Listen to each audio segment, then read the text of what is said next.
Bismillahirrahmanirrahim. Assalamualaikum warahmatullahi wabarakatuh. Alhamdulillah. Hamdan katsiran tayyiban mubarakan fih kama yuhibbu rabbuna wa yarda. Alhamdulillah alladzi bi ni'matihi tatimmus shalihat. Asyhadu an la ilaha illallah wahdahu la syarika lah wa asyhadu anna Muhammadan abduhu wa rasuluh. Allahumma shalli wa sallim barik wa ala alihi wa ashabihi wa man tabi'ahu bi ihsanin ila yaumiddin. Allahumma ati nufusana taqwaha wa zakkiha anta khairu man zakkaha anta waliyuha wa maulaha. Allahumma anfa'na bima 'allamtana wa 'allimna ma yanfa'una wa zidna ilma. Ya ayyuhalladzina amanu taqullaha wa yu'allimukumullah. Ya ayyuhalladzina amanu taqullaha wa qulu qawlan sadida yuslih lakum a'malakum wa yaghfir lakum dhunubakum wa may yuti'illaha wa rasulahu faqad faza fawzan 'azima. Amma ba'd. Saudara-saudariku, Bapak Ibu, para dai, para guru agama, alhamdulillah kita bersaudara karena Allah Subhanahu wa taala. Kali pertama saya merasa mendapatkan kehormatan dari saudaraku sekalian atas silaturahim saya pertama di Kabupaten Kepulauan Meranti ini. Hari ini kita akan membahas tentang satu dunia pendidikan, dan hari ini saya ingin kembalikan dulu bagaimana, ingin saya berikan gambaran tentang pendidikan Islam itu seperti apa sungguhnya, dan saya ingin mengajak Bapak Ibu nanti untuk keluar dari zaman ini, Pak. Untuk keluar dari zaman ini. Karena nanti, karena saya sudah sering berinteraksi dengan para pendidik di Jakarta dan di beberapa wilayah yang lain, sampai kemudian bahkan beberapa pertanyaannya pun berulang pasti. Jadi saya sudah bisa duga beberapa pertanyaan nanti yang muncul. Sehingga di awal saya ingin katakan bahwa saya ingin kita akan keluar dari zaman ini, bukan berarti kita tidak melihat zaman ini.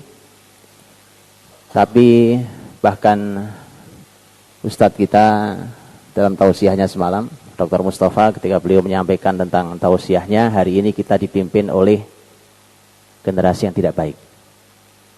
Makanya saya ingin ajak kita keluar dari zaman ini. Kalau pemimpinnya tidak baik di bumi ini, ya pasti jelek hasilnya. Nah, melihat masa lalu Islam dan melihat masa yang ke depan. Hari ini biarkan dia menjadi sesuatu yang kita jalani, tapi kemudian menjadi sebuah PR besar bagi muslimin. Baik, saya sering dirahmati Allah Subhanahu wa taala. Saya ingin memulai, tapi laptop saya jauh di sana. Kalau diizinkan saya akan turun di sana ya. Ya apa ya? Oh baik.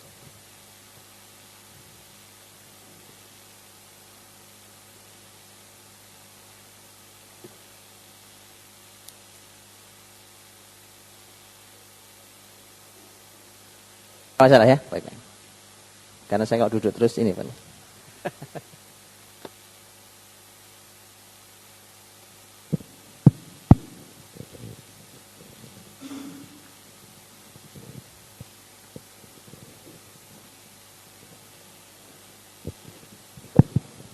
Baik, ini rahasia kenapa mimbar Rasulullah SAW itu tidak begini modelnya, Pak. Begitu Ustaz ya? Yang benar itu mimbar memang depannya kosong, Pak. Lihat mimbar Rasulullah SAW di Madinah kan? Memang lebih komunikatif begitu. Baik, insyaallah hadirin rahmati Allah Subhanahu wa taala.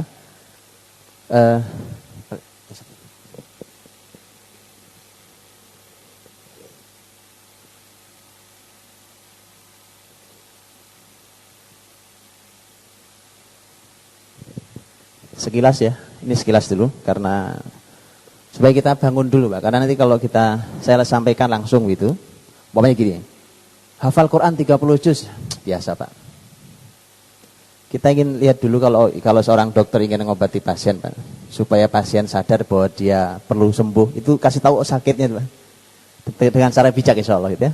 Dengan cara bijak. Dia kasih tahu dulu diagnosanya, analisanya, baru nanti diberikan obat yang sesuai dengan penyakitnya. Saya bangun dulu, kita lihat dulu seperti apa sebenarnya keadaan pendidikan kita hari ini.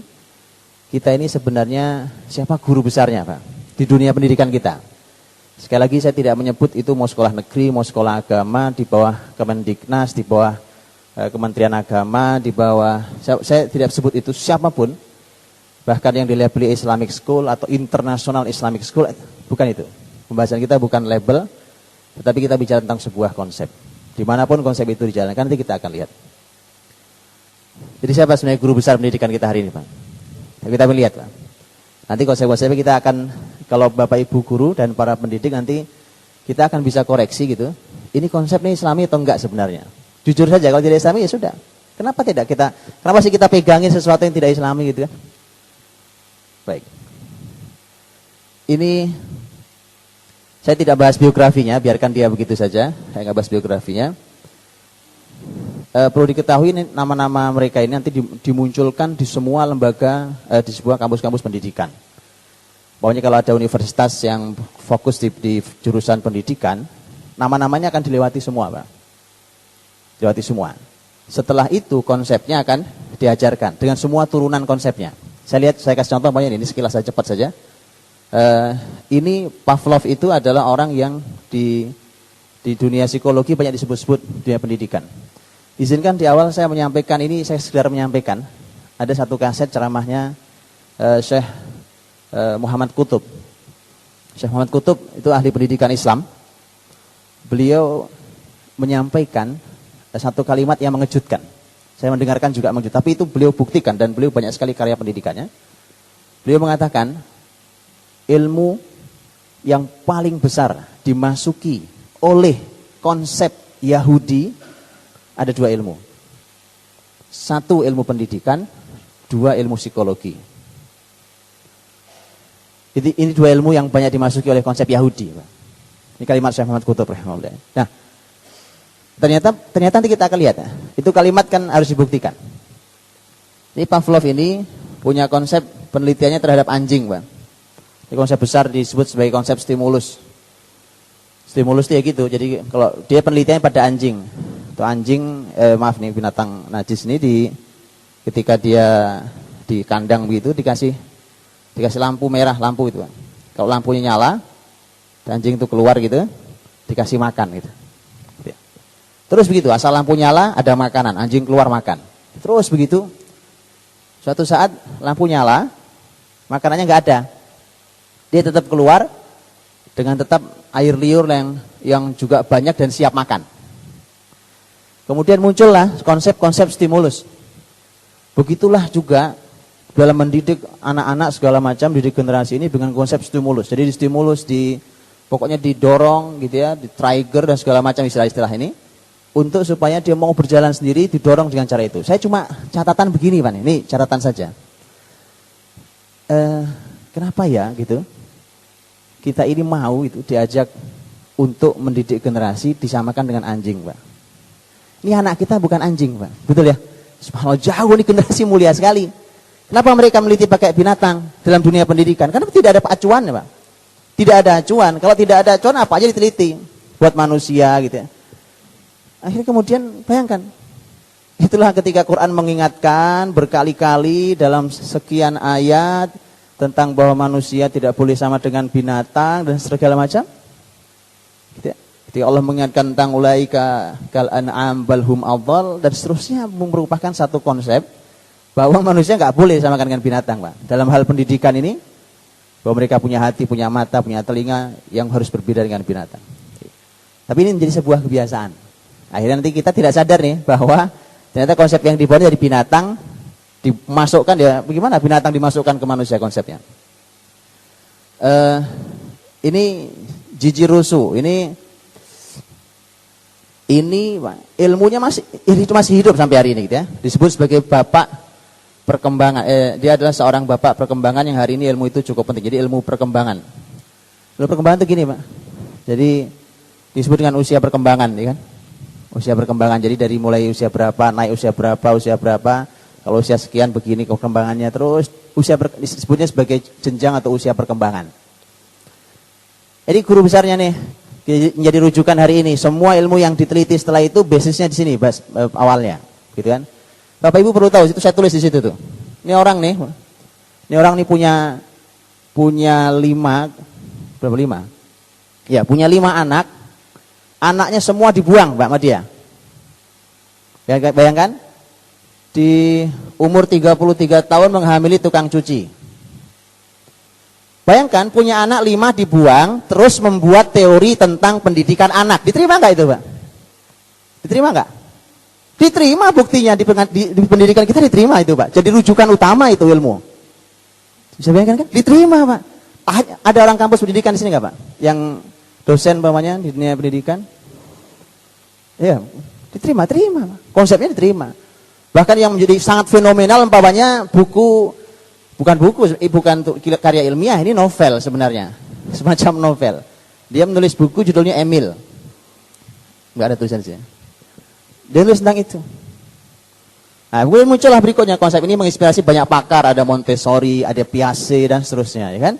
Nama-nama itu masih akrab di telinga kita sampai hari ini kan? Iya, Pak. Bayangkan, Muslimkah? Apa landasannya? Siapa yang membuat? Sudah nggak masuk, Pak. Saya terkesan sekali dengan sampaikan oleh Ustadz kita, Dr. Mustafa, ketika beliau sampaikan itu, namanya kebaikan itu harus diajarkan oleh orang yang baik juga. Mustahil, Pak. Kalau kebaikan itu tidak diajarkan oleh orang yang baik sampai ke masyarakat. Ini orang yang pernah membuang anaknya sendiri, terus bikin teori tentang pendidikan anak. Tidak masuk, Pak. Dalam Islam tidak masuk sekali. Tapi terpaksa itu sekarang menjadi ilmu kita. Nggak apa ya, kita bangun dulu, nanti belakangan itu. Biar kita bangun dulu, masuk, Pak.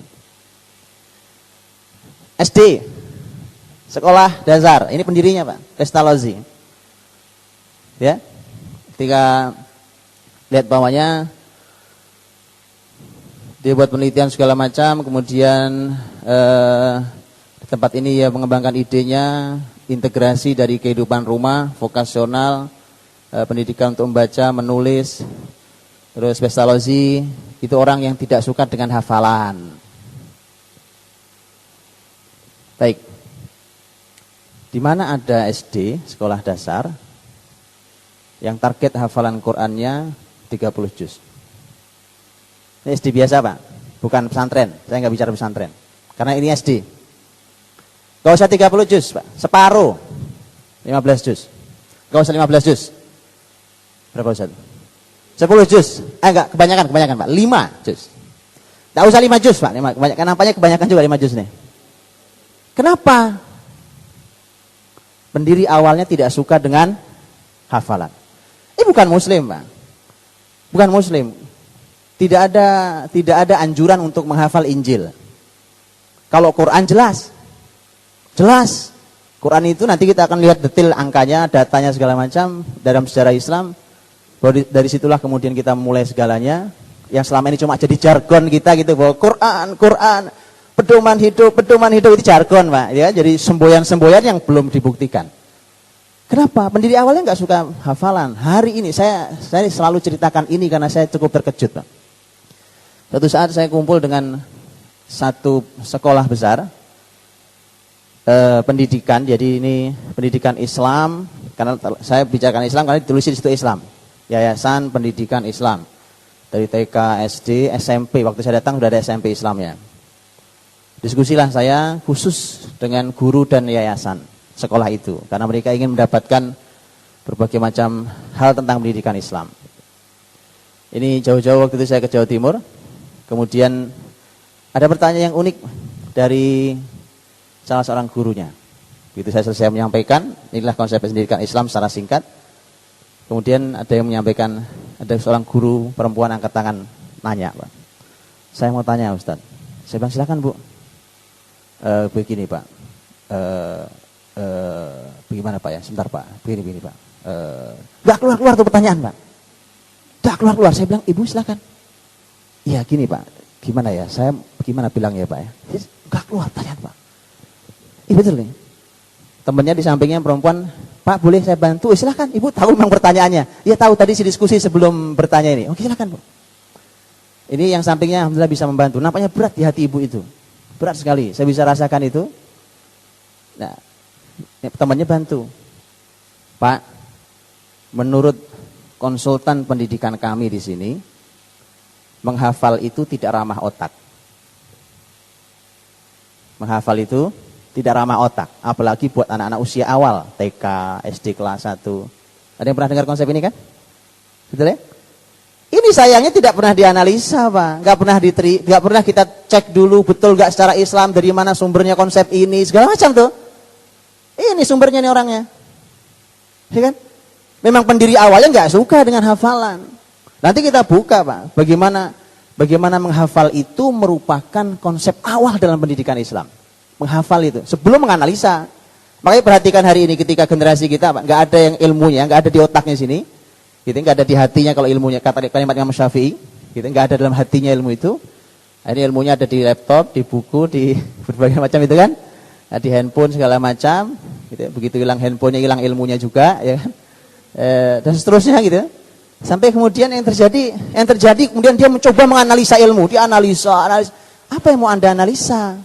Ya, mohon maaf nih Pak, mohon maaf. Suatu saat duduk nih di kelas begini. Yang duduk anak-anak teman-teman saya waktu itu ada di situ juga, ada teman-teman S2, S3, pembimbingnya seorang profesor. Saya udah gregetan nih Pak, udah hampir 2 jam. Hampir 2 jam kita diskusi membicarakan sesuatu yang Masya Allah nggak ada gunanya. Tidak ada gunanya, bukan ilmu tapi nggak ada gunanya dibahas. Kenapa? Ini masih mau coba membahas ini kira-kira seperti apa, kalau dibahas begini ilmu begini. Saya udah gregetan, saking gregetannya nggak bisa bicara Pak. Kemudian udah meledak-ledak di hati saya kurang lebih 15 menit sebelum selesai, saya bilang, boleh saya bicara Prof? Silakan Pak. Saya bicara Pak.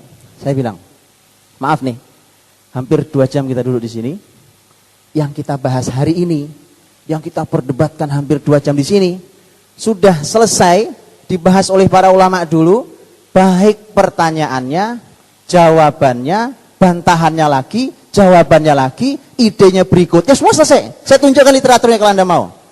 Saya begitu Pak, ini mohon maaf, kadang-kadang bahasanya agak tinggi. Kenapa? Karena kadang-kadang kita membuang sesuatu yang tidak ada gunanya, menganalisa sesuatu, di sini nggak ada. Dalam diri kita nggak ada ilmu itu. Itu kita analisa. Seharusnya kita memulai, kita kaji apa yang telah dibahas oleh generasi terdahulu Islam, kemudian kita yang mengembangkannya. Kalau kita gali dari nol lagi, ilmu kita, tenaga kita, waktu kita nggak cukup Pak. Nah ini yang terjadi kemudian karena tidak ada hafalan dalam diri kita terus dianalisa. Ini efeknya begini. Ya, ini salah satunya kalau bahasa tadi dia mengatakan tentang tidak suka dengan hafalan dan segala macam. Tahu kindergarten? Ini pendirinya. Biar kita tahu nih siapa guru besar pendidikan Islam sebenarnya hari ini. Islamic Kindergarten. Nggak tahu saya ini gimana cara nyampurnya Ustaz. Gimana cara nyampur madu dengan racun saya nggak ngerti. Siapa yang mau minum? Wala talbisul haqqa bil batil wa taktumul haqqa wa antum ta'lamun. Saya tidak tahu di caranya. Saya tidak anti dengan ilmu barat, tidak Pak, tidak sama sekali. Ilmu itu bisa didudukkan, bisa dianalisa. Ada panduannya, Islam punya panduannya. Cuma tadi kita ini mari kita bangun sebuah budaya ilmu sehingga kemudian kita tahu dari mana harus mengambil literatur itu. Ini Pak, ini kan ini ceritanya ini anak nggak keurus nih Pak. Problemnya anak nggak keurus. Bapaknya ahli agama, pendeta, ini hati-hati juga peringatan buat para ustadz dai. Bapaknya itu pendeta, saking sibuknya nggak sempat ngurus anak. Ini jangan jadi fenomena gitu Pak. Kita ustadznya keliling ceramah gitu ya. Keliling dakwahi orang, mengingatkan orang, perbaiki orang, tuh anak kagak keurus di rumah Pak. Udah serahin aja sama Allah. Ustaz, Allah bagaimana ceritanya? Udah gitu pakai ayat lagi. Dan nanti boleh tanya ke tafsir ke Ustaz nih. Jadi jangan sampai salah meletakkan ayat dalam sesuatu yang salah nih Pak. In tansurullah yansurkum wa yutsabbit aqdamakum.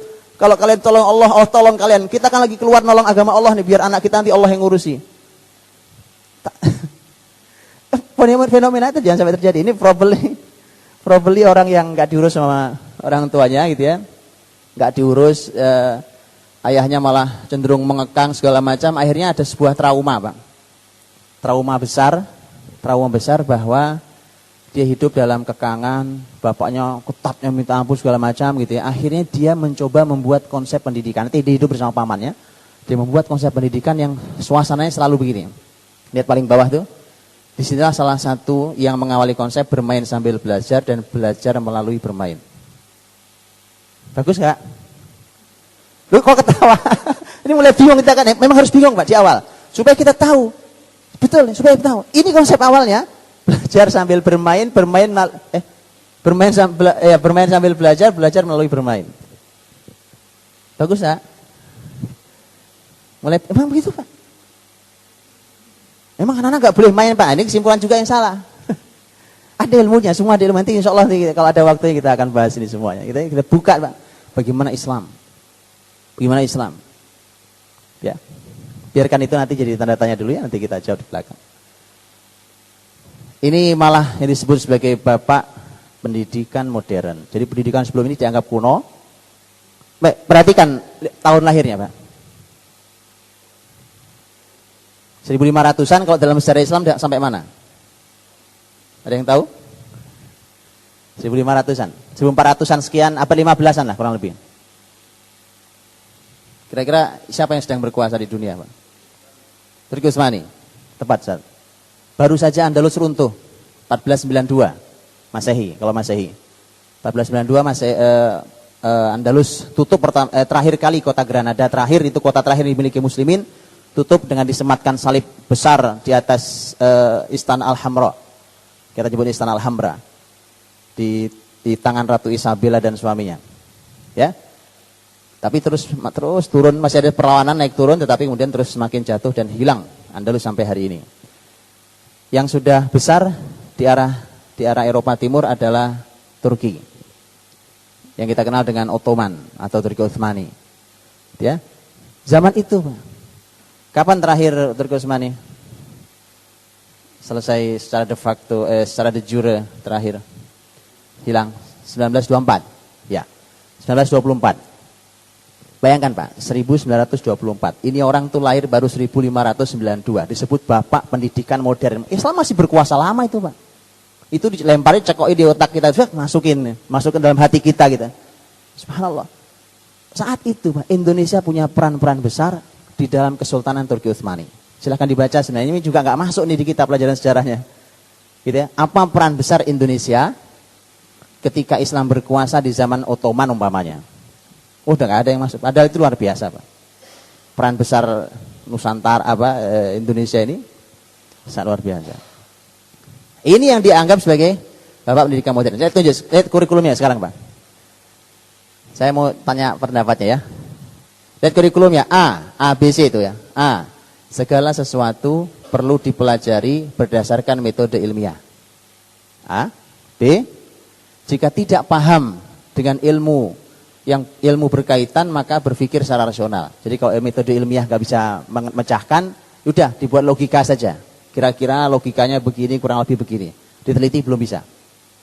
Jika tidak ditemui juga, maka manfaatkan ayat, kalau dia bilangnya ayat Allah karena bukan muslim, ayat Allah dalam Alkitabnya. Ya. Biasanya kalau dibawa ke Islam, tinggal diganti ayat Allah dalam Al-Quran. Baik. Bagus kan? 3 konsep ini bagus, Pak. Ini ada sesuatu nih, Pak, bicara apa ya, Pak, tentang sebuah tema nih. Pakai teliti secara ilmiah. Teliti ilmiah nggak ada, logika, Pak. Kita mainkan logika. Logika tidak juga, udah buka kitab suci. Bagus? Bagus kan? Bagus ya. Mulai takut jawabnya nih. Mulai khawatir jawabnya, Pak. Harus, ini yang saya inginkan, Pak. Orang harus mulai khawatir menerima ilmu bukan dari muslim, Pak. Bayangkan, bagaimana kita lihat surat Al-Hujurat, ini bukan orang kafir, bahkan ayatnya mengatakan fasik. Ya kan? Ya ayyuhalladzina amanu in ja'akum fasiqum binaba'in fatabayyanu. Bayangkan, Pak, fasik itu bisa jadi muslim, tapi fasik itu orang rusak. Itu saja kalau dia membawa sebuah berita harus tabayyun. Ini bukan cuma berita, Pak, ini sebuah ilmu besar. Kita dari orang kafir pula harus hati-hati. Jadi kalau hari ini sudah mulai agak khawatir jawabnya, oke, Pak, gitu ya. Enggak apa-apa. That's okay.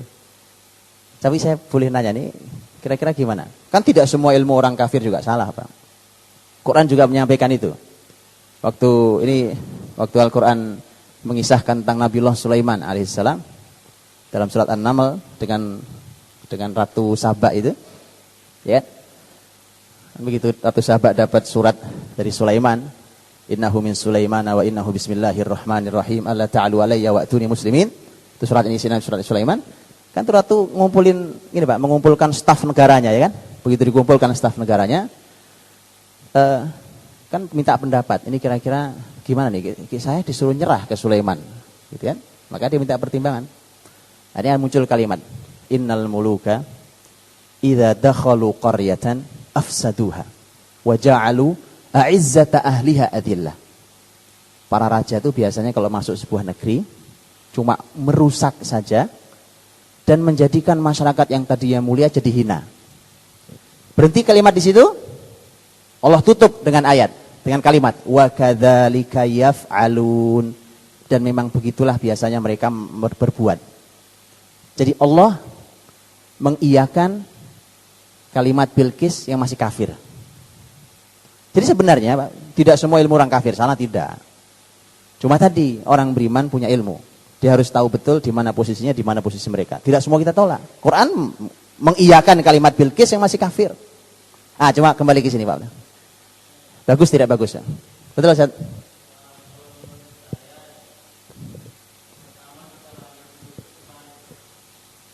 Kebalik Ustaz. C jadikan A, luar biasa. C jadikan A, maaf, A jadikan B, B jadikan C.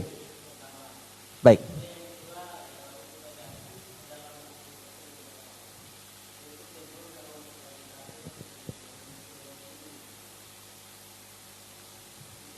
Jazakallahu khair. Luar biasa. Lihat, lihat bagaimana beberapa waktu ini, hanya beberapa menit kita di awal, kita bisa menghadirkan, mengoreksi sesuatu. Harus dilatih Pak. Jangan kasihan nih Masya Allah Al-Quran kita, Sunnah Rasul SAW cuma jadi sesuatu yang suruhnya tempelin konsepnya orang kafir. Oh ada Pak itu dalam Quran nih ayatnya nih, stempel ya kan. Oh ada Pak dalam hadis nih Nabi pernah begini, stempel. Subhanallah. Quran hadis cuma jadi tukang stempel konsepnya orang kafir. Islam digali, tanyakan pada ahlinya.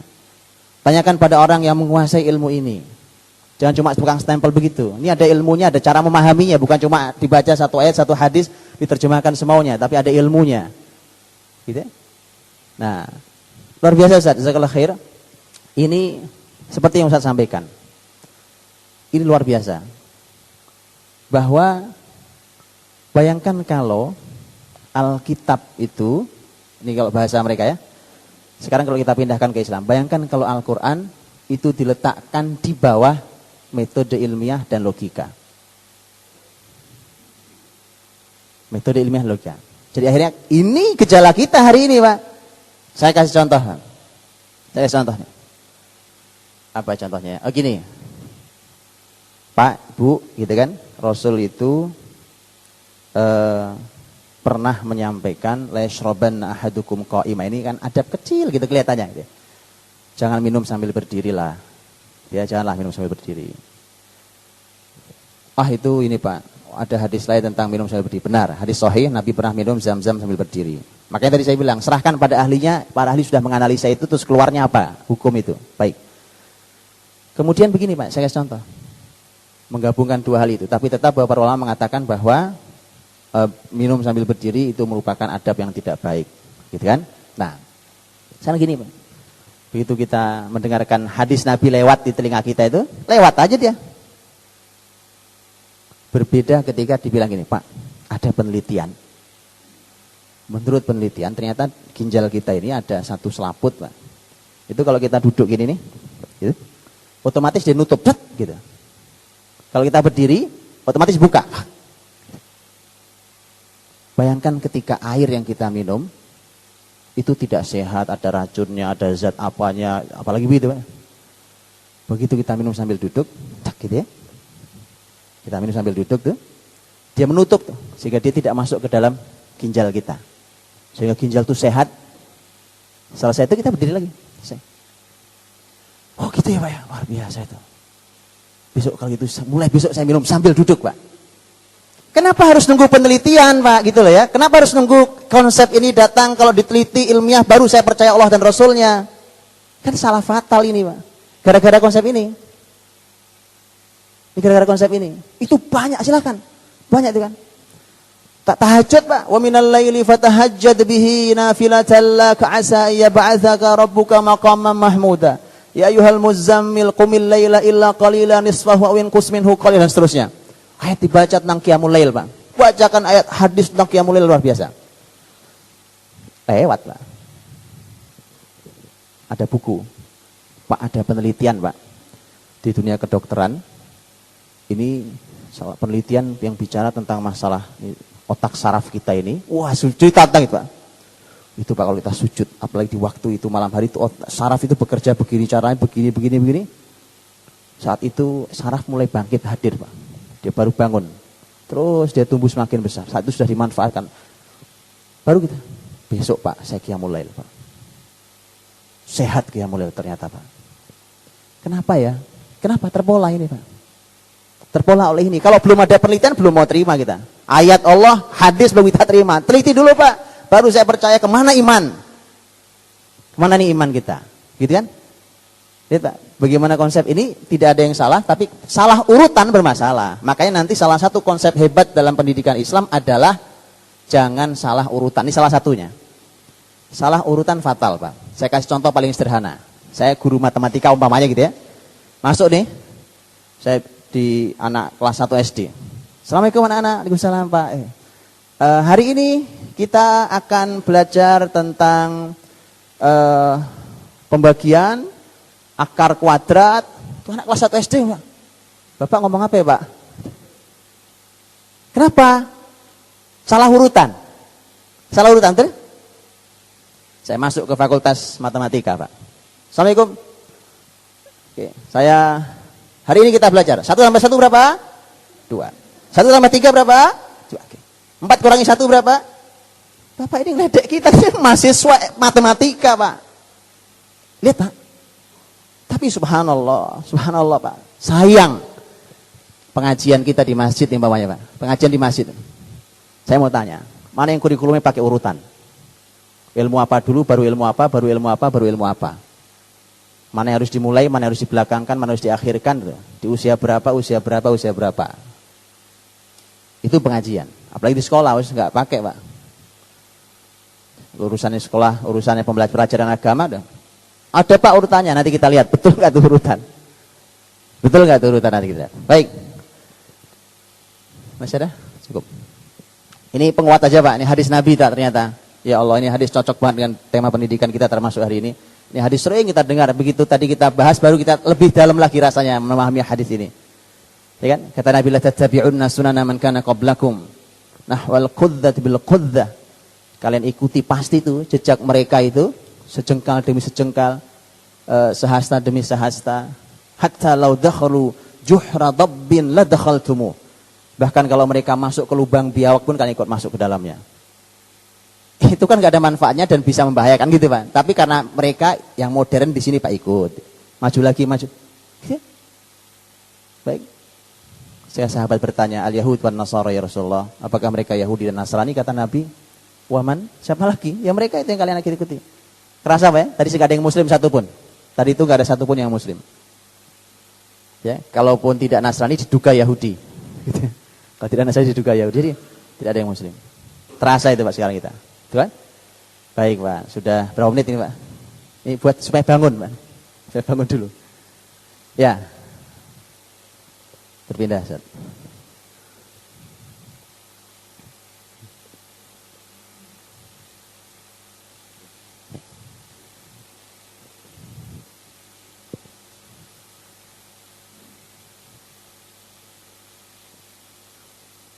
Baik. Kita bicara Islam. Kita bicara tentang pendidikan Islam. Pendidikan Islam, apapun bicara tentang Islam itu panduannya jelas dua, Pak. Quran, Sunnah, jelas panduannya. Setelah itu para ulama akan menjelaskan sampai menghasilkan banyak sekali ilmu. Ya, muncullah berbagai macam ilmu yang disampaikan oleh para ulama kita. Rahimahullah ajmain. Ini ayat dalam surat Al-A'raf 157. Sebelumnya saya mohon maaf, apa yang saya kirimkan itu tidak ada di sini semua. Karena kalau saya menyampaikan apa yang Bapak Ibu baca yang saya sudah kirimkan tentang kitab, ya saya nggak usah datang ke sini kan. Ini semua nggak ada di situ, itu nggak ada di sini. Jadi biar Bapak Ibu dapat dua. Al-A'raf 157. Allah Subhanahu wa taala berfirman, nanti kita urai ayat ini, alladzina yattabi'una ar-rasulan nabiyyal ummiyal ladzi yajidunahu maktuban 'indahum fit Taurati wal Injil ya'muruhum bil ma'ruf wa yanhahum 'anil munkar wa yuhillu lahum at-thayyibat wa yuharrimu 'alaihimul khaba'ith wa yad'u 'anhum israhum wal aghlal allati kanat 'alaihim falladzina amanu bihi wa 'azzaruhu wa nasaruhu wattaba'un nural ladzi unzila ma'ahu ulaika humul muflihun. Ayat ini kita akan urai, Pak. Ini bicara tentang bagaimana kalau kita mengikuti Rasulullah Muhammad SAW, termasuk dalam pembahasan pendidikan kita.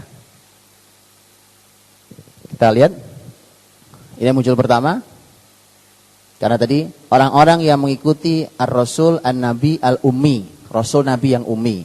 Kita tahu arti ummi adalah buta huruf, tidak bisa baca Al-Quran, tidak bisa baca tulis, maaf. Alladzi yajidunahu maktuban 'indahum fit Taurati wal Injil, yang mereka menjumpai nama Nabi itu tertulis dalam Taurat dan Injil. Jadi jelas, Pak. Sampai hari ini bahkan Nabi Muhammad SAW itu tidak bisa dihapus bahkan dari Injil yang diakui resmi oleh gereja hari ini. Mereka tidak bisa menghapusnya itu. Ya. Nah, seperti apa mereka generasi yang mengikuti itu? Mereka seperti apa? Pertama, ya'muruhum bil ma'ruf, menyuruh kebaikan. Ini juga sudah dibahas oleh Ustaz Dr. Mustafa. Yanhahum 'anil munkar, mencegah kemungkaran. Terus wa yuhillu lahumut thayyibat, menghalalkan yang baik. Wa yuharrimu 'alaihimul khaba'ith, mengharamkan yang buruk. Wa yad'u 'anhum israhum wal aghlal allati kanat 'alaihim, membebaskan beban dan belenggu. Ya, wa taba'un nur, mengikuti cahaya. Ulaika humul muflihun, mereka lah orang-orang yang al-falah yang dijelaskan juga semalam. Baik, Bapak Ibu rahmati Allah, untuk dunia pendidikan ini kan mengikuti Rasul Muhammad SAW itu kan berarti dalam semua hal, termasuk dunia pendidikan. Maka silahkan berpikir berbalik sekarang. Silahkan berpikir berbalik. Kalau konsep pendidikan Rasulullah Muhammad SAW tidak diikuti, yang terjadi akan terbalik semuanya. Kan begitu. Justru kedatangan Nabi Muhammad itu kan untuk mencerahkan bumi saat itu sedang jahiliyah, gelap, kezaliman, kejahatan, kerusakan, berbagai macam kehancuran sistem dan segala macam. Datang Rasulullah Muhammad SAW. Gitu kan? Nah, maka ini akan terbalik, Pak. Semua akan terbalik. Ketika sistem pendidikan itu tidak mengikuti Rasulullah Muhammad SAW, yang terjadi bukan kebaikan yang mereka suruh, mereka saling menasihati untuk berbuat kemungkaran. Begitu ada kemungkaran terjadi, mereka rame-rame itu, saling mendukung segala macam, kan? Begitu ada kebaikan, mereka saling mencegah, nggak usah, Pak, itu nggak usah, nggak terlalu penting lah itu di dunia pendidikan. Oke? Wa yuhillu lahumul thayyibat wa yuharrimu 'alaihimul khaba'ith, begitu? Yang baik menjadi haram, yang haram menjadi diizinkan. Wa yad'u anhum israhum wal aghlal allati kanat 'alaihim. Akhirnya pendidikan itu penuh dengan beban, Pak. Bebannya luar biasa, sulit sekali. Jadi guru Masya Allah susahnya, ya kan? Kalau pulang ke rumah tuh Bapak Ibu guru mukanya udah kusut gitu, udah lelah gitu kan. Kenapa? Sudah kurikulum berat, ya kan? Anaknya nakal-nakal, umpamanya gitu ya. Apalagi ada masalah lagi sekolah, segala macam persaingan antar guru. Tidak ada yang Islami, Pak. Tidak ada yang Islami itu. Pulang udah kusut semua itu guru. Tidak ada hadir dalam hati yang cerah, hati penuh iman bercahaya, karena setelahnya adalah kalimat cahaya. Ya. Kemudian pulang juga tidak membawa cahaya. Akhirnya terjadi pasti. Bagaimana kegelapan menghadirkan cahaya itu? Anak-anaknya yang terjadi juga sama, anak-anak didiknya pun sama, dari SD sampai kampus juga sama. Bapak Ibu gurunya gelap, anaknya juga gelap. Ya? Oh iya, Pak. Karena ini efeknya. Susah jadi guru, ya karena tidak ikuti konsep Islam. Saya kasih contoh nih, Pak, yang langsung aplikatif. Saya kasih contoh. Bapak Ibu sekarang umpamanya belajar tentang manajemen kelas. Manajemen kelas itu susah apa gampang, Bu? Bisa apa gampang, Bu?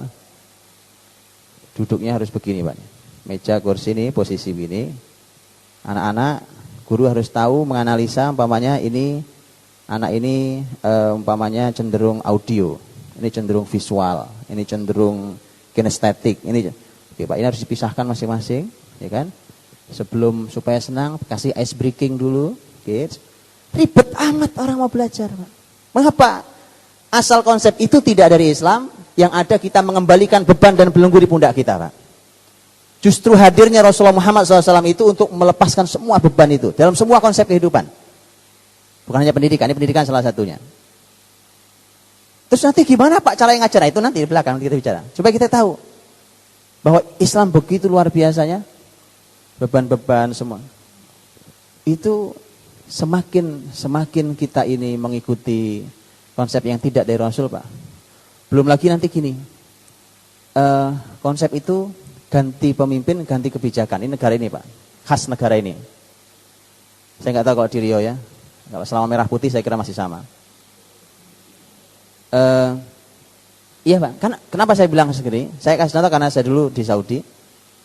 Di Saudi itu Pak kurikulum nggak pernah berubah. Dari TK sampai S3 tidak pernah berubah karena dulu konsep ini didudukkan oleh para ahli, para ulama.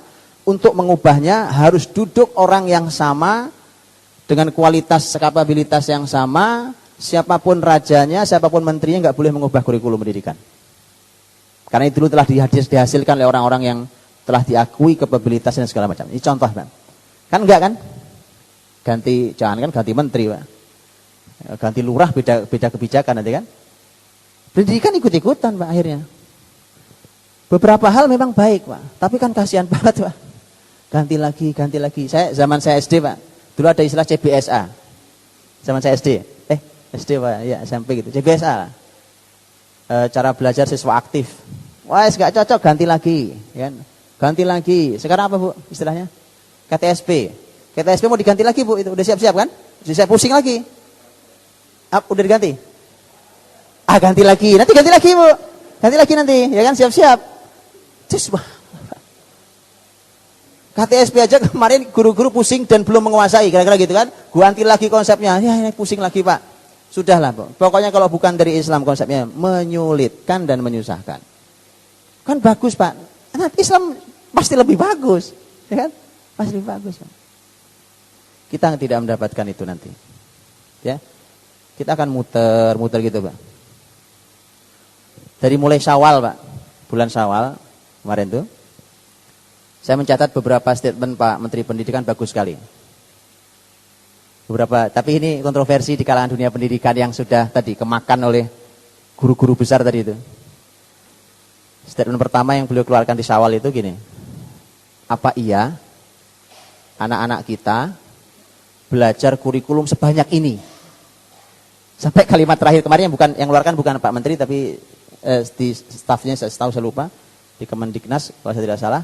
Sampai bahasanya gini, punggung anak kita ini memar gara-gara bawain buku.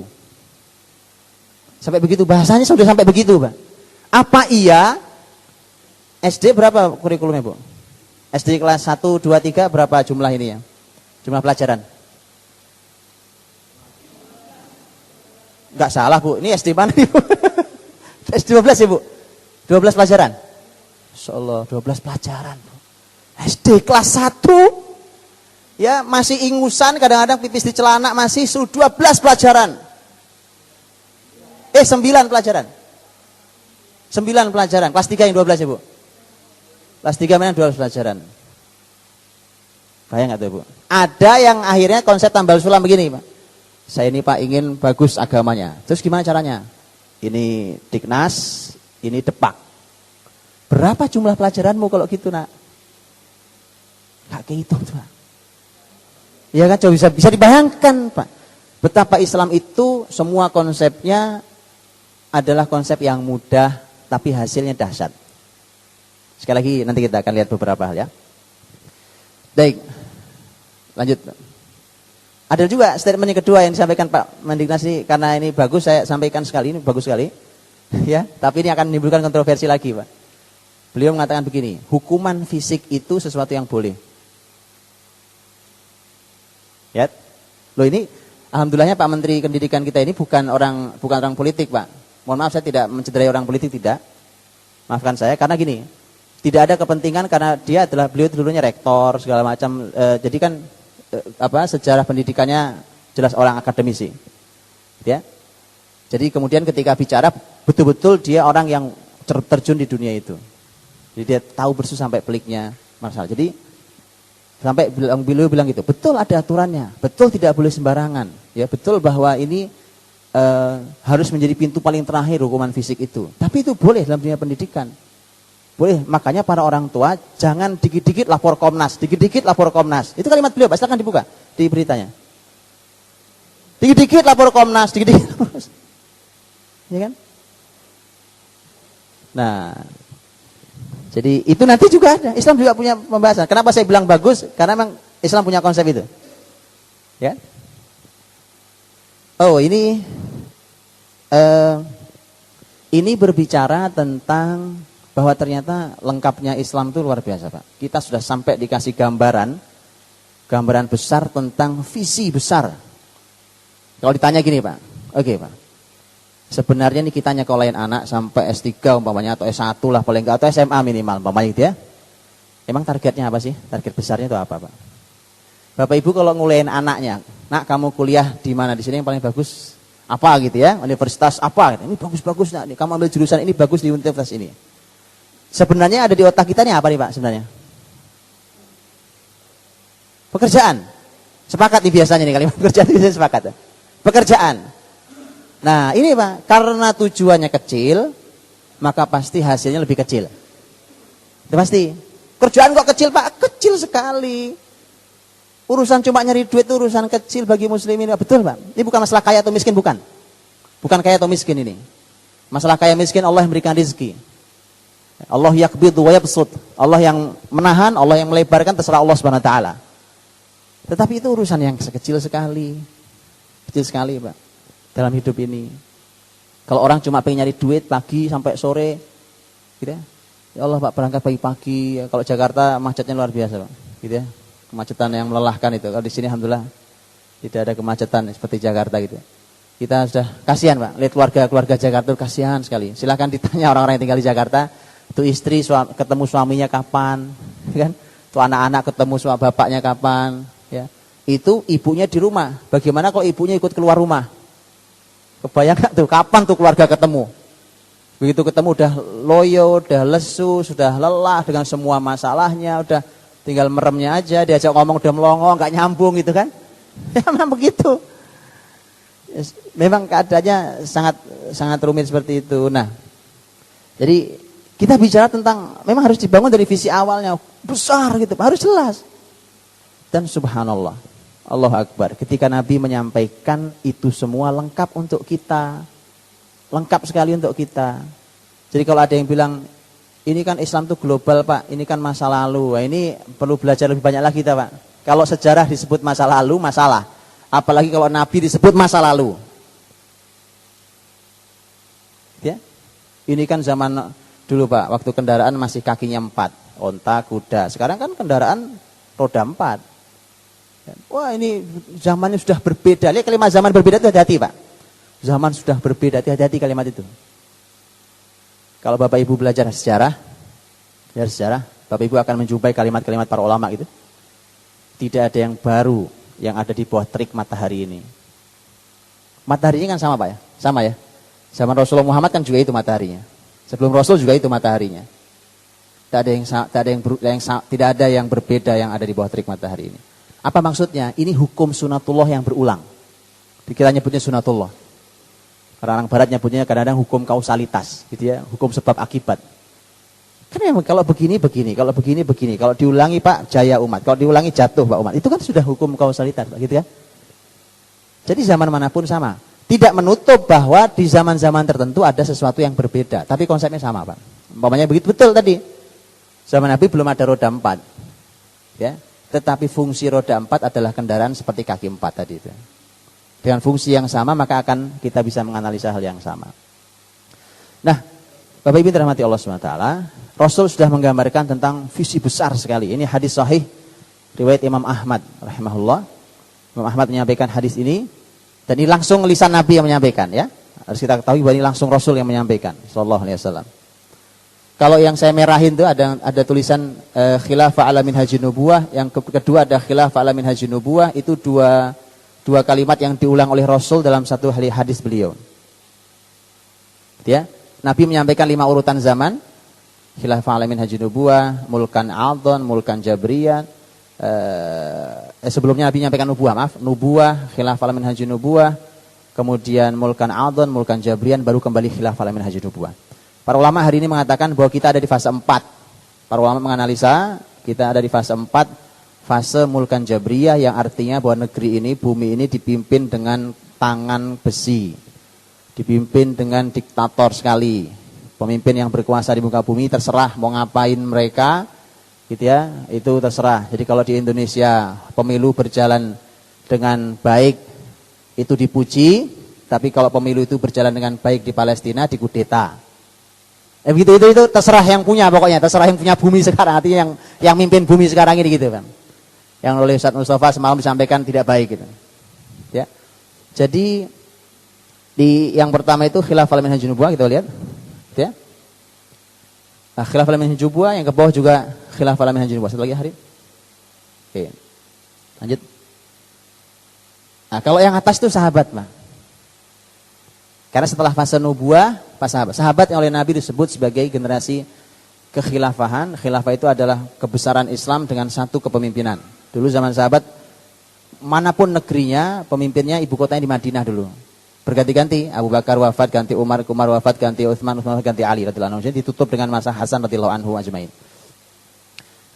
Nah, ini ini fase 5. Nah, cuma pertanyaannya, apakah itu kita yang punya? Apa kita yang berperan di sana? Apakah anak-anak kita? Tapi mau kita atau anak-anak kita atau tidak bersama anak kita, ini tetap akan hadir, Pak. Karena janji Rasulullah SAW. Jadi kalau kita tidak mau ikut mendidiknya dengan pola yang sama yang dihadirkan Nabi, maka ini akan hadir, kebesaran Islam ini akan hadir bersama keluarga-keluarga yang lain, bukan dengan keluarga kita. Kan sayang. Ya. Nah, bayangkan kalimatnya sama. Lihat, yang di atas khilafah alamin haji nubuwah, yang bawah juga sama kalimatnya. Kalimat yang sama itu, ini karakter Quran dan hadis Nabi, menginspirasikan bahwa caranya, metodenya, isinya, pembelajarannya, sistemnya, segala macam harus sama. Harus sama. Karenanya, dalam konsep pendidikan juga demikian, Pak. Harus sama. Dengan apa? Dengan yang pernah dihadirkan oleh Rasul ketika beliau mendidik para sahabatnya. Bagaimana nanti kita bahas ya. Lanjut. Nah, yang bawah ini beda lagi, Pak. Ini hadis riwayat Ahmad ketika Nabi ditanya tentang 2 kota. Ayul madinataini tuftahu awwala. 2 kota ini mana yang ditaklukkan duluan? Konstantiniyah atau Rumiyah, Konstantinopel atau Roma. Ya. Kalau Konstantinopel itu Istanbul sekarang. Dulu namanya Islambul, dulu namanya, terus diganti jadi Istanbul.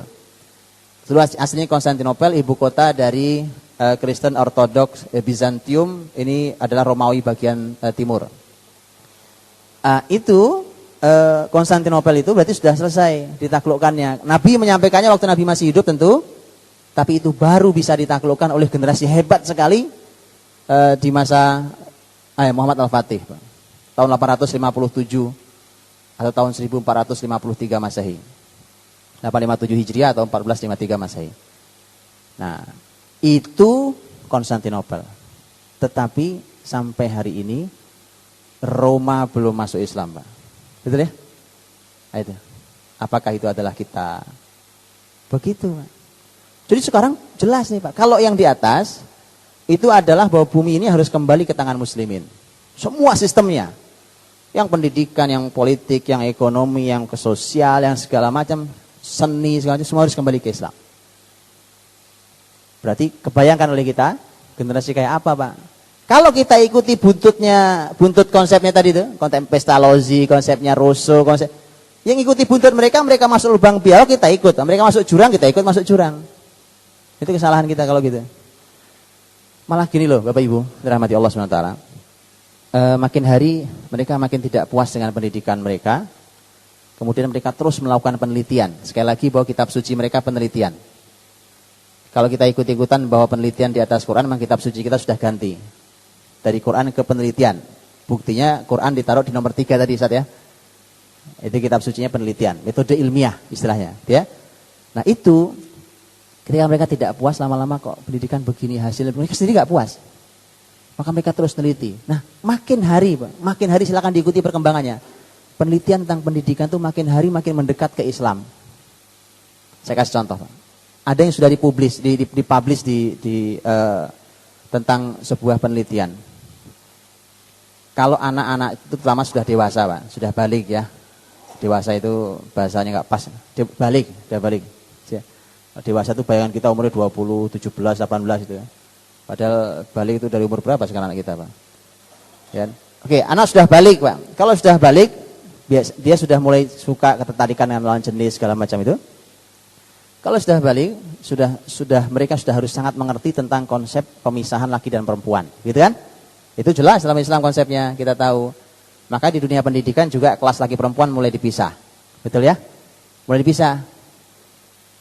Gara-gara penelitian kitab suci kita, penelitian mengatakan bahwa laki perempuan dicampur satu gelas itu sangat baik untuk menghadirkan sisi persaingan antar laki perempuan yang berbeda karakternya, macam-macam lah kalimat penelitian itu, Pak.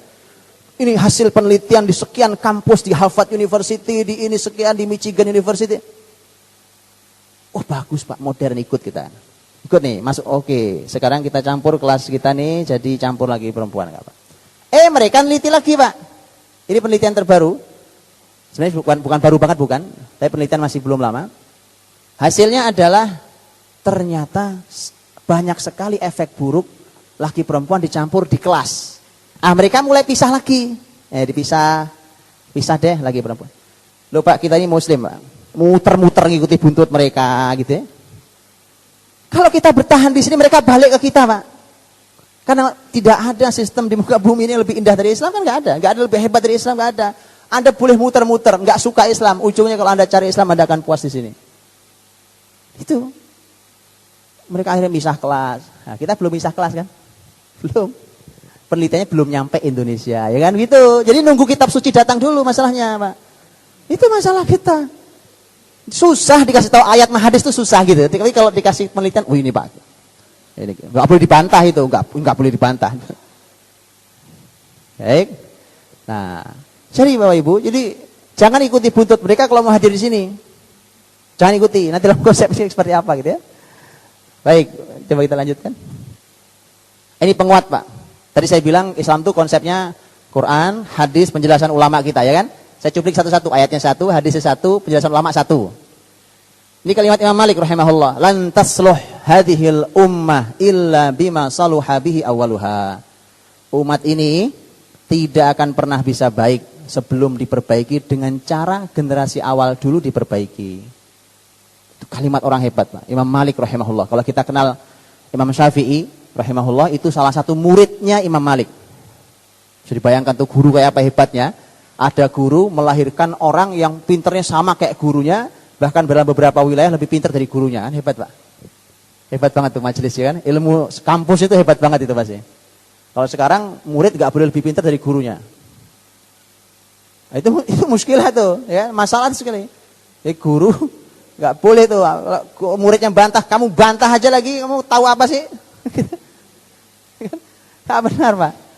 Guru itu harus mendorong mereka untuk lebih hebat dari saya. Ayo nak, kau lebih hebat dari saya.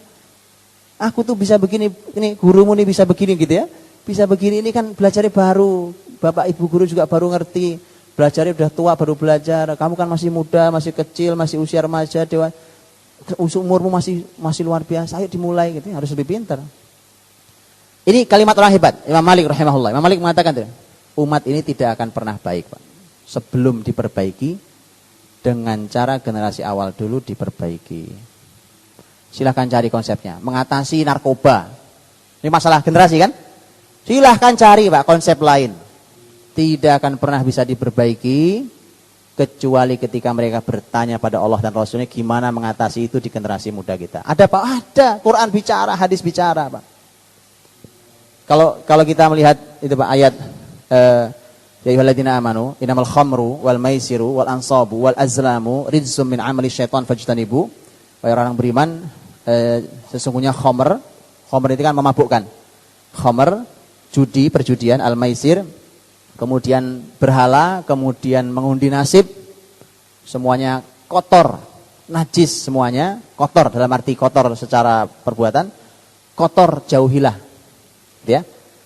Itu begitu ayat dibacakan, sahabat tuh ada yang lagi duduk ngumpul gini mau minum khamar. Bahkan diriwayatkan itu bibir gelas itu sudah nempel di bibir kita. Tinggal dituang itu khamarnya, karena waktu itu belum ada pengharaman secara total seperti ini. Gak jadi Pak, dibacain ayat dibanting tuh, dibuang. Sekarang tanyakan Pak, di mana ada konsep yang bisa begitu? Anak-anak udah udah siap nyuntik, gitu ya? Dibacain ayat, berhenti nggak nyuntiknya Pak? Ngomong apa sih be? Soalnya nggak ngerti, ini anak muda. Gitu. Maka harus nanya, gimana tuh Nabi caranya menghadirkan generasi yang tadinya senang mabuk, orang Arab senang mabuk Pak, Bu. Makanya ketika itu ayat turun, sahabat menyebutkan Madinah banjir dengan khamar. Jadi mereka ke masjid itu kakinya inian khamar Bu, bukan genangan khamar gini tuh. Ke masjid. Betul kan? Saya bisa bayangkan generasi kayak gitu, hasilnya kayak gimana caranya. Nah, makanya kalau tidak cara Nabi tidak bisa. Baik. Lanjut.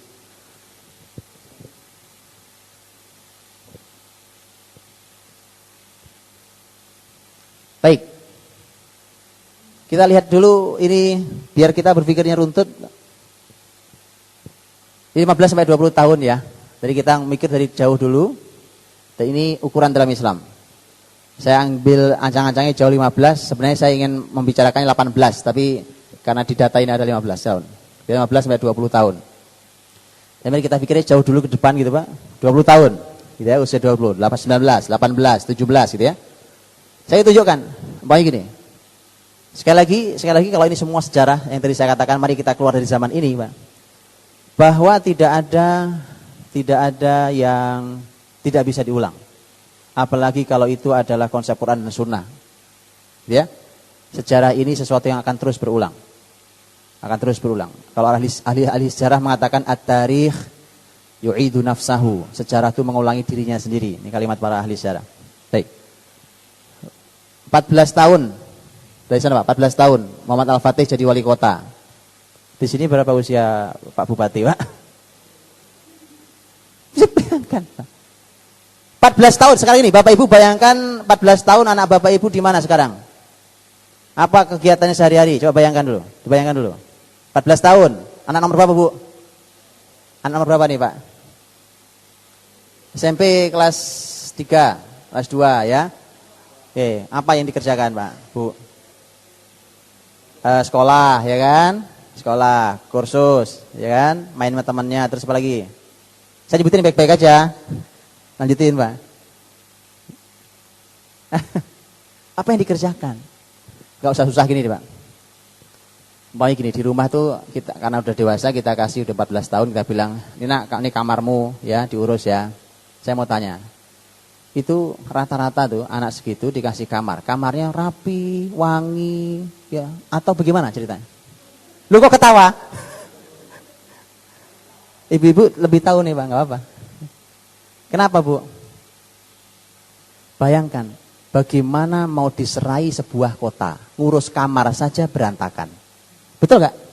Ya, Pak, ya.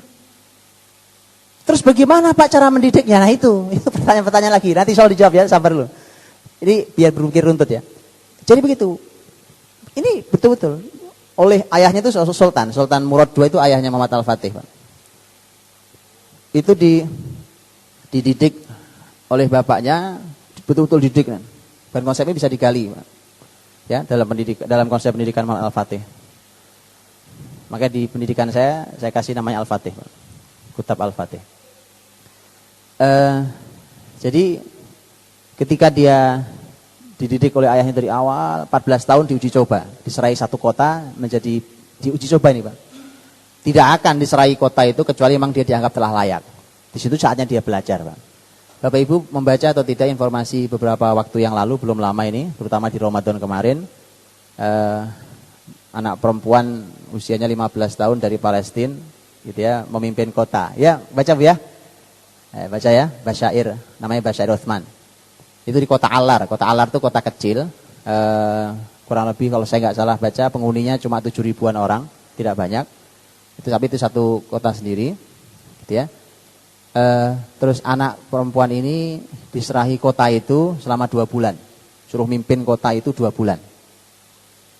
Bapak Ibu dirahmati Allah, itu cuma program, bukan beneran. Kalau ini beneran, programnya itu program liburan musim panas. Kan kalau di Timur Tengah tuh liburan musim panas bisa sampai 3 bulan, 2,5 bulan sampai 3 bulan karena musim panas. Itu libur.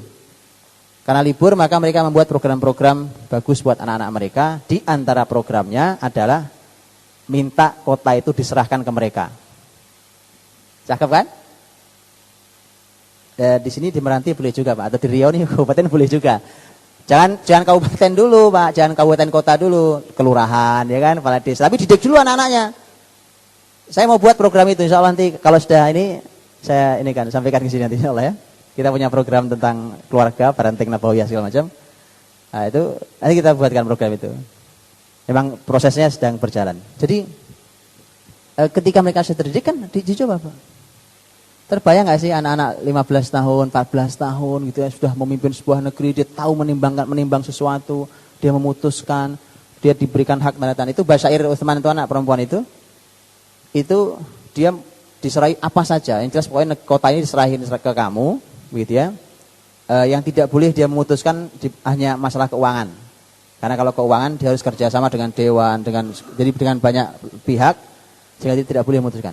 Tapi semua Pak, urusan semua, yang air, yang listrik, yang jalan, yang apa, yang kemakmuran, kebijakan dia boleh memutuskan tuh. 2 bulan lumayan kalau dipegang berantakan kan. 2 bulan lumayan. Tapi lihat, kadang-kadang gini Pak, kita membaca sejarah itu kadang-kadang kita anggap itu masa lalu. Begitu ada hari ini baru kita, oh benar ya Pak, ternyata bisa Pak. Bisa. Karena pola kita yang salah. Nah kemudian kita tidak tercapai. 14 tahun tuh Pak. Kita suka dengar Ibnu Sina ya, terlepas bahwa saya tidak bicarakan tentang Ibnu Sina diprotes oleh para ulama tentang akidahnya. Tapi hitunglah ini sudah kita kenal sebagai dokter muslim gitu ya. Ibnu Sina 17 tahun jadi dokter Pak. Bukan cuma sekedar dokter. Itu dia adalah dokter yang paling terkenal, paling hebat di seluruh keistana. Bisa dibayangkan tuh. Kenapa waktu itu ceritanya ini pemimpin negeri itu tuh sakit nggak ada yang bisa nyembuhin Pak. Datang Ibnu Sina, ini mudah kata Ibnu Sina. Ini mudah nih, dikasih sembuh Pak. Dikasih Allah SWT. Ya. Jadi akhirnya kemudian itu 17 tahun sudah menjadi dokter pun, ya kan? 18 tahun depan dia pindah ilmu jadi fisika, ahli fisika. Supaya kan tuh kayak apa tuh kecerdasan orang, ya kan? 18 tahun jadi fisika. 18 tahun yang sama di zaman sahabat Nabi Usamah bin Zaid jadi panglima, ya kan? Panglima perang. Bayangkan anak muda jadi 18 tahun disuruh mimpin jadi panglima melawan Romawi. Romawi itu negeri terbesar saat itu. Samping Persia. 22 tahun Al-Fatih jadi sultan. Yang tadi 14 tahun dicoba, 22 tahun jadi sultan. Dikasih tuh wilayah kekuasaan semua, yang wilayah Konstantinopel itu sampai Indonesia. Kekuasaannya sampai Indonesia. Indonesia Muslim. Terus itu 23 tahun Umar bin Abdul Aziz jadi gubernur Madinah. Gubernur Madinah. Coba Pak, gitu ya. 24 tahun Al-Fatih yang menaklukkan Konstantinopel itu umur 24 tahun. Ini hanya contoh usia, ya. Nah, jadi kita harus berpikir dari usia itu, Bu. Sekarang nih, kita lulus kuliah umur berapa? S1 deh, S1 20-an ya Pak ya? 21, 22, oke 22 deh. Kira-kira tuh lulus S1 sudah bisa ngapain? Bandingkan dengan usia ini maksud saya, bandingkan dengan usia ini itu. Ya kan? Mau kerja di mana? Nikah nggak berani. Mau S2 lagi apa? Iya, saya S2 lagi, apa kuliah lagi gitu kan. Nah, kalau bapaknya punya perusahaan bisa jadi lanjutin perusahaan bapaknya, kalau nggak ada ya. Jadi artinya ada masalah sangat serius pada pendidikan kita hari ini. Ya. Apa ini? Begitu Pak. Jadi kita kira-kira ini saya bicarakan dengan bahasa hari ini. Ini bahasa hari ini ya. Hanya yang bawah karena fokus pembahasan kita di bawah itu, maka kemudian yang atas saya bahasakan bahasa hari ini. Bahwa 5-12 tahun, saya sudah tulis di tulisan kita itu, bahwa 5-12 tahun itu usia kutab namanya. Dan kutab itu ada, saya sudah jelaskan di sana, mohon dibaca Bu ya, mudah-mudahan sudah dibaca. Di situ sejarahnya, supaya kita tahu dulu Islam menyebut usia 5, sekolah di usia 5, pendidikan di usia 5-12 tahun, namanya bukan madrasah, tapi kutab. Namanya kutab gitu ya. Makanya di tempat saya pun saya buat namanya kutab aja udah gitu. Namanya kutab dah. Ya itu madrasah dari terjemahan sekolah hari ini. Tapi saya sudah sebutkan di sana bahkan tulisan tentang madrasah, sekolah, school, kutab. Jadi itu 5 sampai 12 tahun. 12 16 ini dalam breakdown itu ya. 12 sampai 16 tahun harusnya SMA cukup, Pak. SMP SMA cukup itu. Kelamaan nanti sekolah enggak usah lama-lama, Pak. Ya. Kalau kurikulum bisa diringkas, kenapa harus diperpanjang? Bahkan sekarang di banyak negara sudah banyak modifikasi. Kita masih kelamaan sekolahnya memang. Betul, masih kelamaan. Ya, kalau kelamaan ilmunya ada nggak apa-apa. Kalau banyak ilmu yang ternyata nanti tidak banyak dia pakai, kan sayang juga. Baik ya. 16-18 jenjang kampus, tapi di sela perjalanan 12 sampai 18 itu harus terbangun banyak hal. Maka ujungnya gitu Pak, 18 atau 20 tahun dia harus menguasai ilmu syariat yang sudah sangat mumpuni di semua ilmu. Di semua ilmu syariat. Mau bicara tentang fikih, usul fikih, hadis, ilmu ulumul hadis, Quran, tafsirnya, segala macam ilmu syariat dia sudah mumpuni di situ. Di saat itulah ilmu umum berbasis syariat juga dia sudah kuasai, bukan cuma ilmu umum saja. Artinya kalau cuma S1 saja sederhana sebenarnya. Gitu ya. Jadi ilmu umum berbasis syariat. Kayak apa tuh maksudnya Pak? Gitu ya, itu perlu memang digali. Umpamanya begini Pak, hari ini Bapak Ibu kalau membaca buku tentang umpamanya sains berbasis Quran, umpamanya gitu ya, itu udah banyak sekali, silakan dibaca, kurang lebih suasana itu yang diperlukan hari ini Pak. Saya kasih contoh Pak, nanti saya setel di terakhir, mungkin ada beberapa yang bisa jadi inspirasi buat kita. Bagaimana seorang dokter Jamil Al-Qudsi, umpamanya ini dokter spesialis penyakit dalam dari Yordan, dan itu meneliti Quran selama 10 tahun untuk ilmu nutrisi keseimbangan.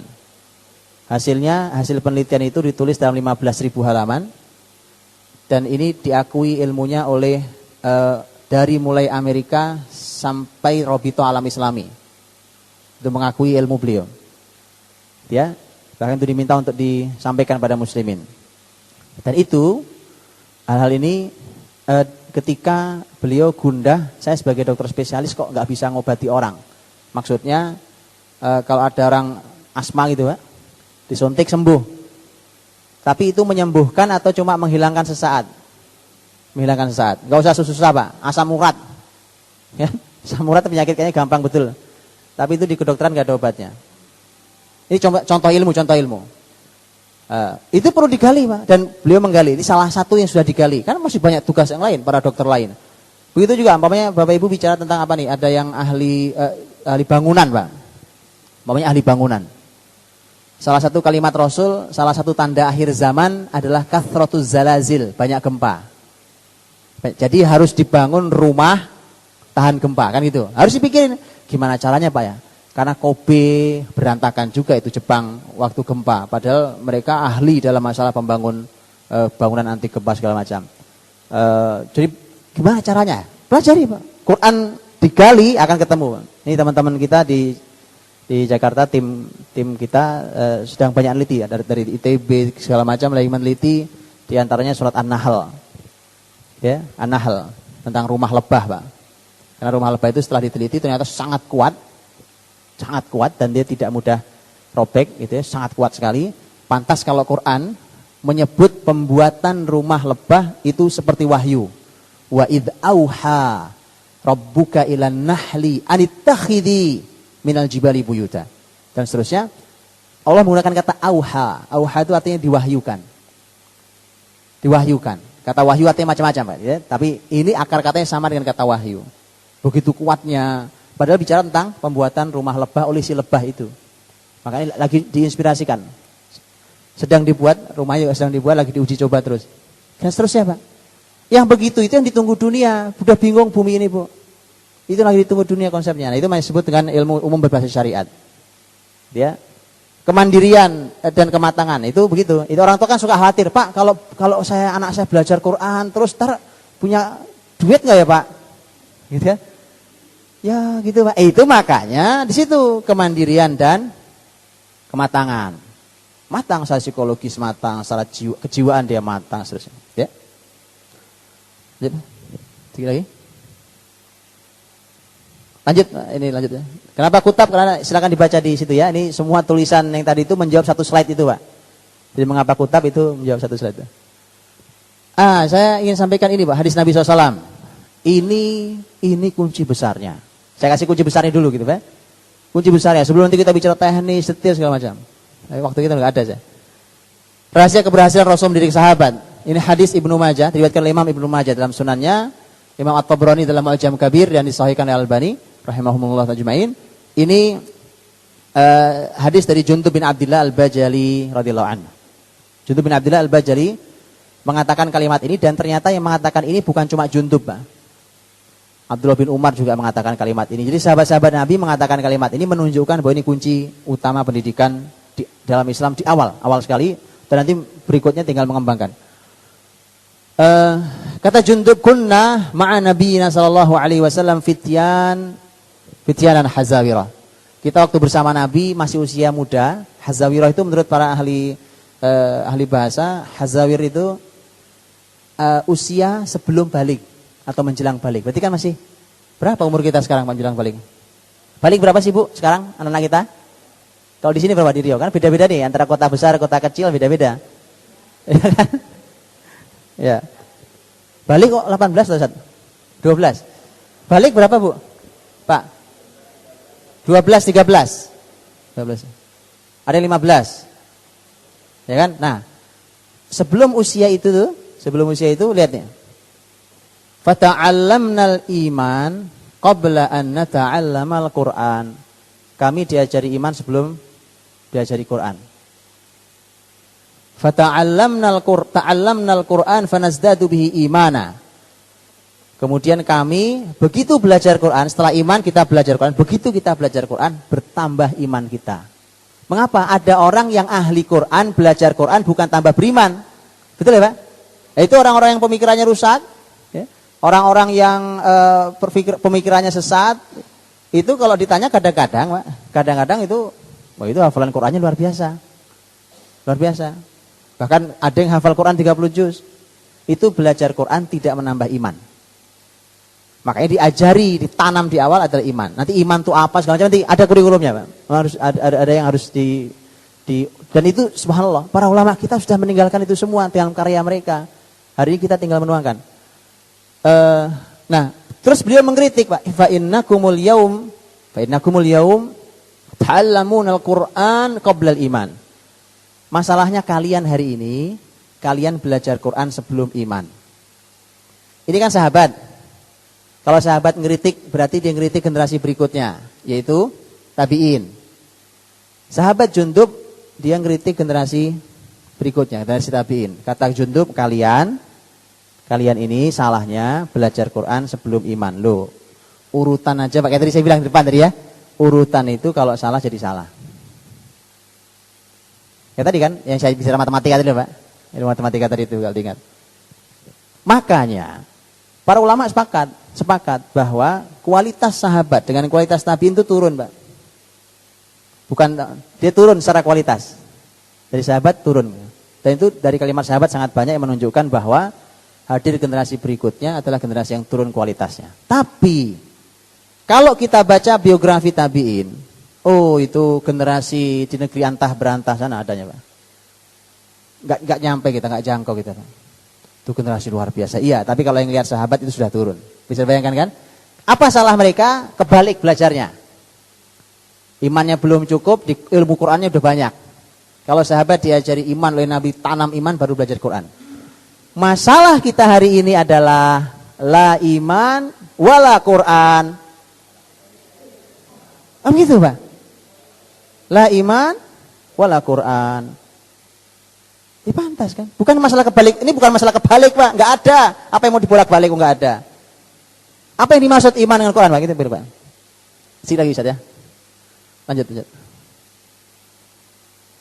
Lanjut, Pak. Baik. Sebelumnya, Mas Arif. Oke. Bapak Ibu, kitab yang di atas itu, yang pojok kanan itu namanya Al-Jami' li Syu'abil Iman. Itu covernya. Kalau yang versi tahqiq, takhrij itu ada 14 jilid. Yang ada versi tahqiq, takhrijnya. Kalau yang tidak ada tahqiq takhrij cuma paling hanya beberapa jilid saja. Ini sampai ada 14 jilid. Kitab Al-Jami' li Syu'abil Iman itu karya imam besar ulama abad kelima Imam Al-Baihaqi rahimahullah, ulama hadis ternama yang mengumpulkan cabang-cabang iman. Jadi supaya nanti kita tahu iman itu apa maksudnya. Gitu Pak. Iman itu apa maksudnya? Nah itu menjadi ditanam. Ini bukunya gitu. Nah, cuma siapa yang mau baca? Ayo silahkan baca, diteliti, dituangkan dalam kurikulum Pak. Loh kan gitu. Ini kurikulum iman namanya. Kan begitu tuh. Maka ini PR peradaban sebenarnya Pak. Dan alhamdulillah itu yang kita lakukan Pak. Jadi kita mencoba melakukan itu. Kita breakdown itu semuanya itu. Belum selesai tapi memang karena besar itu jadi sedang kita lakukan. Mohon doanya. Jadi itu iman. Ketika bicara iman ya, dan betul bahwa iman itu kalau sebagai pilar utamanya disebut dengan arkan. Arkan itu artinya pilar-pilar utama Pak. Itu ya yang 6 itu, rukun iman yang 6. Dalam Quran, dalam hadis Nabi dari 6 itu Allah dan Rasulnya sangat sering menggabungkan antara iman billah wal iman bil yaumil akhir. Itu perasaannya lagi, kira-kira lebih gitu. Sehingga kalau itu kita tanam Pak luar biasa. Ya, karena nanti kita juga akan bicara tentang metode, gimana sih caranya nanam Pak, pakai cara apa, cara bicara, cara menyentuh anak-anak kita, cara apa. Ya. Setelah lagi, Quran. Kalau yang dimaksud Quran lanjut. Nah, yang dimaksud Quran ini Pak. Ini yang pertama, penghafal usia Quran di usia dini kan. Nah, di orang-orang besar dalam Islam itu hafal Qurannya semua lihat perhatikan. Imam Syafi'i 7 tahun, At-Tabari 7 tahun, Ibnu Qudamah 10 tahun, Ibnu Sina 10 tahun. Ini orang-orang berbagai macam keahlian ya. An-Nawawi sebelum usia balik, Imam Ahmad hafal usia kecil, Ibnu Khaldun 7 tahun, As-Suyuti 8 tahun. Terus Umar bin Abdul Aziz saat kecil, Ibnu Hajar Al-Asqalani 9 tahun, masih ada Al-Mizzi waktu kecil. Lihat Pak, jadi berapa kisaran harus hafal Quran 30 juz? Kurang lebih. Umur berapa? Paling tidak Pak dalam sejarah Islam yang pernah melahirkan orang besar. Lihat, saya sengaja kasih tahun itu tahun wafat supaya kita tahu itu sistem Islam dari tahun kapan sampai asal masih mau besar gitu. Berarti ini usia berapa nih? Usia SD apa SMP apa SMA apa kampus nih Pak? Loh, maka tadi saya tanya, SD mana yang labelnya Islam sekalipun yang punya target 30 juz? Hah? Oke, kalau tidak nggak apa-apa, nggak bisa. Ini kan lagi SMP deh, nggak juga. Terus kapan maunya? Karena gitu Pak. Ada tulisan yang lain yang kapan-kapan. Kalau nggak nanti Bapak Ibu buka web kita. Di slide ini nanti bisa diambil dan di situ saya tulis tentang webnya. Beberapa bisa kita komunikasikan. Tulisan modul-modul bisa diambil di tulisan kita di web kita, bisa diambil gratis semuanya. Jadi ini apa yang ketika bicara tentang Quran Pak, kurikulum termasuk kurikulum metode Quran menghafal itu kan metode ada banyak sekali. Gampang saya menulis tentang modul kutab, ada satu buku sendiri. Ini modul yang pertama. Di situ jelaskan termasuk yang saya cantumkan adalah menghafal dan memurojaah Quran dalam 1000 hari. Kalau 1000 hari kan 3 tahun, ya kan? 3 tahun. Tapi 3 tahun itu itu sudah selesai murojaahnya juga. Itu bagi yang sudah bisa baca Quran dengan baik. Kalau tidak, saya bilang ke teman-teman, gak usah minder, kalikan 2. Jadi 2000 berarti kan 6 tahun. Gak bisa juga kayaknya Pak. Ya, udah kali 3. Nah, saya baik sekali lah ya. Kali 3 coba. SMP berarti Pak, kurang lebih SMP. Gak bisa Pak. Saya bilang saya gak tolerir lagi. Kali 4 gak ada saya bilang. Kali 3 aja paling banyak. Kenapa itu harus selesai Pak di awal? Iman, Quran. Karena nanti kita bicara Quran itu luas sekali, ya kan? Dan nanti silakan dibuka. Salah satunya penulis ini seorang insinyur mekanik Surya yang fokus betul di webnya menulis tentang kemukjizatan ilmiah Quran dan Sunnah, Insinyur Abdul Taim Al-Kahil. Itu webnya bisa diunduh, di-download, satu web utuh bisa di-download Pak. Masya Allah itu orang baik sekali, masih muda orangnya. Salah satu buku yang ditulis adalah apa hebatnya, hasil positif dari seseorang yang menghafal Quran 30 juz. 30 juz dalam dirinya itu apa kehebatannya? Ternyata itu mengembangkan otak, segala perasaan, rasa, jiwa, kestabilan, lisan yang baik, dan segala macam. Itu yang kita perlukan kan? Jadi nggak capek gurunya nanti, Pak. Nggak capek gurunya, ya kan? Misalnya, terus, lanjut. Ini keterampilan tadi saya bilang. Lanjut.